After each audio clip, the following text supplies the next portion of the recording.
The human stood where others fled. She couldn't forget. Zara pressed her blue fingers against the cold metal wall of her ship and closed her golden eyes. 3 cycles had passed since the battle at Station 7, but she could still see him, clearly. The human who changed everything she believed about his species. Her people, the Veltar, ruled 12 star systems. They were tall, strong, and their skin shimmered blue like ocean waves. For 200 years they had been the greatest warriors in this part of the galaxy. No race had ever stood against them and won. Then came the humans. Zara had been there. When the first human ships appeared. Small vessels that looked weak compared to Veltar warships. The Council of Elders laughed and called them soft pink creatures, who would run at the first sign of real battle. They were wrong. The memory burned in her mind like fire. Station 7 was a trading post where many alien races came to buy and sell goods. When Veltar forces attacked, most aliens fled in terror. The Grecs with their thick shells ran to their ships, the tall Nexu grabbed their families and escaped through airlocks. Even the proud Korthani warriors retreated when they saw Veltar battle armor, but not the humans. Zara remembered watching from her command post as chaos filled the station. Veltar soldiers marched through the corridors, their weapons ready to claim another victory. That was when she saw him. A human male stood in the main corridor. He was not tall like a Veltar warrior. His skin was pale, not blue and strong. He wore simple clothes, not battle armor. In his hands he held an old projectile weapon that seemed ancient compared to Veltar energy guns. Behind him cowered a group of civilian aliens. Families with young ones who could not run fast enough. Old traders who were too slow to reach the escape pods. They looked at the human with hope in their eyes. The human looked back at them and nodded once. Then he turned to face the advancing Veltar soldiers. Zara had expected him to surrender or beg for mercy like so many others had done. Instead, the human raised his primitive weapon and spoke words that still echoed in her mind. "You want them? You go through me." Commander Thex, leading the ground assault, had laughed.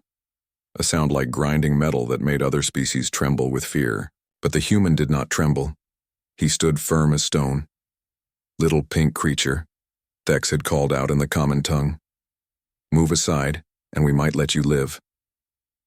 The human smiled. Not a happy smile, but something cold and determined. "I said you, go through me." What happened next changed everything Zara thought she knew about courage. Thex raised his energy rifle. The weapon could burn through steel armor. One shot would turn the human into ash. But before Thex could fire, the human moved. Fast, faster than should be possible for such a small creature. He rolled behind a cargo container as energy blasts lit up the air where he had been standing.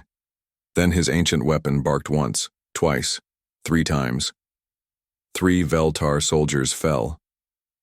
Zara watched in shock from her position. These were elite warriors, who had conquered star systems.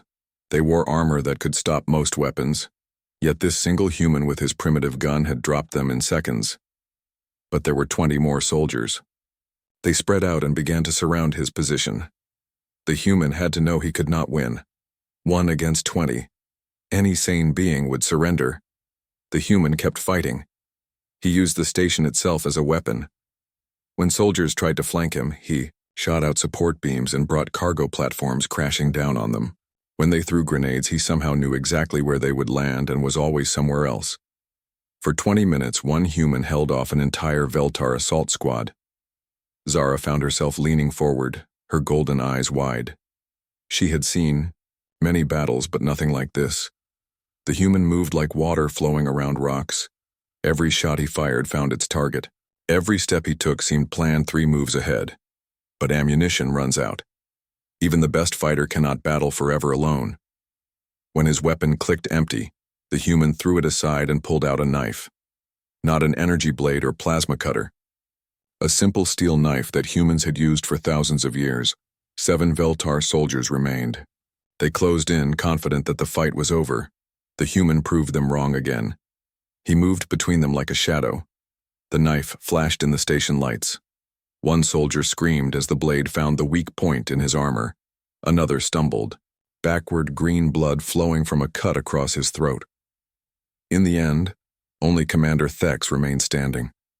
The most feared Veltar warrior in the fleet faced the human in single combat. Thex was twice the human's size. His armor was thicker. His strength was greater. His weapons were better. By every measure, he should have won easily. The human fought him anyway. They grappled in the corridor while the alien civilians watched in amazement. Thex's massive fists crashed against walls where the human's head had been a moment before. The human's knife darted in and out like a striking snake, finding every gap in the commander's defenses. When it ended, Thex lay still on the metal floor. The human stood over him, breathing hard but alive. Around them, 20 Veltar soldiers, who had seemed unstoppable, were defeated. The alien civilians cheered. They surrounded the human, touching him gently as if he were made of starlight. A young Grex child gave him a small flower she had been carrying. An old Nexu merchant pressed a valuable crystal into his hands. The human smiled and spoke gently, to each of them. Then he looked up at the security cameras, looked directly at Zara's hidden position. For one moment their eyes met across space and species, golden meeting brown. Predator looking at predator. The human nodded once. A greeting between warriors. Then the reinforcements arrived. More humans, drawn by the sound of battle. They helped evacuate the civilian aliens to safety while their lone defender finally allowed himself to rest. Zara had watched it all. Every impossible moment. One soft pink creature doing what an entire Veltar battle group had never imagined possible. After that day, everything changed. The war continued, but now Veltar forces approached human positions with caution. Stories spread through the fleet about what had happened at Station 7. How a single human had stood where others fled. How he had protected the weak against impossible odds. How he had won. Zara began to study human military records. What she found disturbed and fascinated her. Humans were physically weaker than most warrior races. Their technology was often inferior. Their ships were smaller, and their weapons less powerful. But they never gave up. Never surrendered.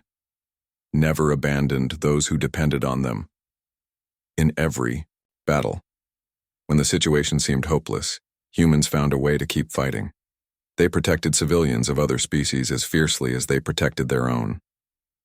They stood guard over the weak and the frightened no matter the cost. The Veltar had always prided themselves on being the greatest warriors in the galaxy.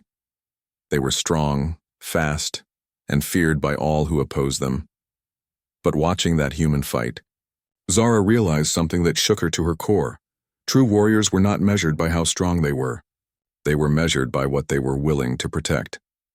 Now, 3 cycles later, Zara commanded her own ship in the ongoing conflict, but she no longer fought with the same passion as before.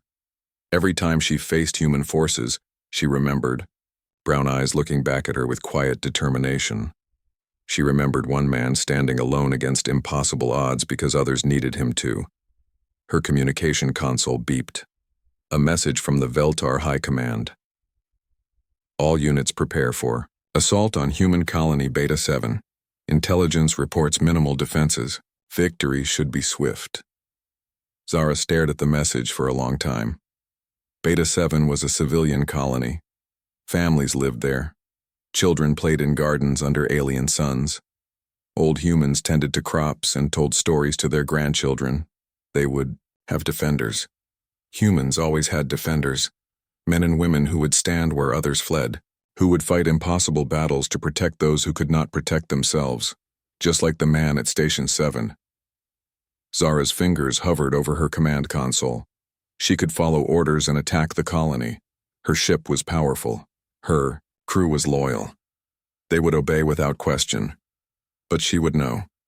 She would always know that she was destroying the very thing she had come to admire most about humans, their absolute refusal to abandon those who needed them. She thought about the human warrior one more time, how he had looked at her through the security feed, how he had nodded with respect, even though she was his enemy. What would he do in her position? Zara knew the answer. She had always known it. She began typing new orders into her console. Not orders to attack, but orders that would warn the human colony of the coming assault. Orders that would give them time to prepare their defenses. Time to evacuate their civilians if they chose to. Time to be ready. Because somewhere on that colony was probably another human who would stand where others fled, another warrior who would fight impossible odds to protect the innocent, another person worthy of respect, even from an enemy. The human at Station 7 had taught her what it truly meant to be a warrior. Now she would honor that lesson, even if it cost her everything. Zara sent the warning and then sat back in her command chair.